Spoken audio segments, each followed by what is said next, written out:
that we love so much? Well, let's take a little peek at some of these motions that he makes as he goes through here.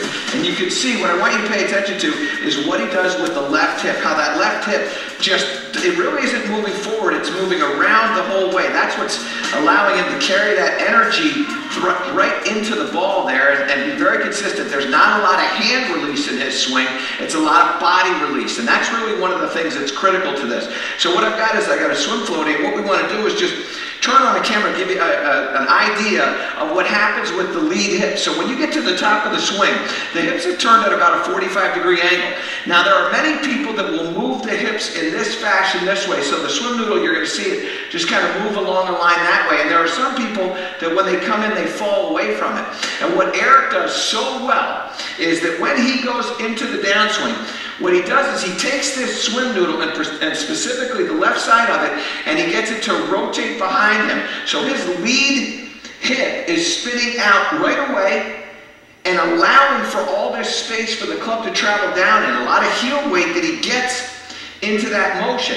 So now what we're going to do is we're going to put this down and just work on getting a sense of my left hip or lead hip and butt cheek really moving around and back.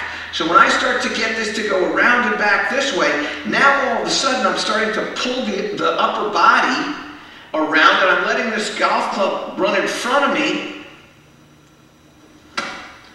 so that I can get a little bit of a speed and body release right here instead of having an arm and hand release. So when I come in here and I go like this, now I have to arm and hand this, and that's when I start playing with a lot of club face rotation. So what we're going to do is bring a ball in here,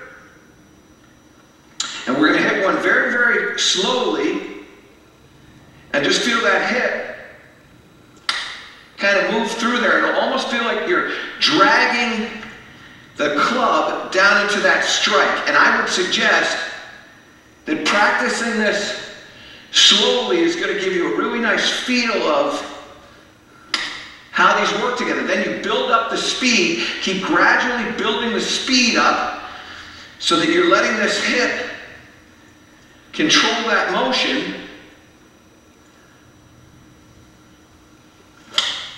And now what you're going to see is that golf ball is going to start on the line.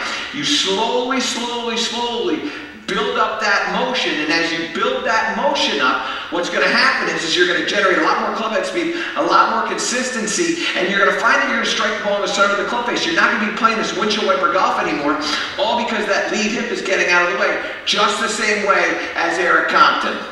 Time for By the Numbers, presented by Bushnell Golf.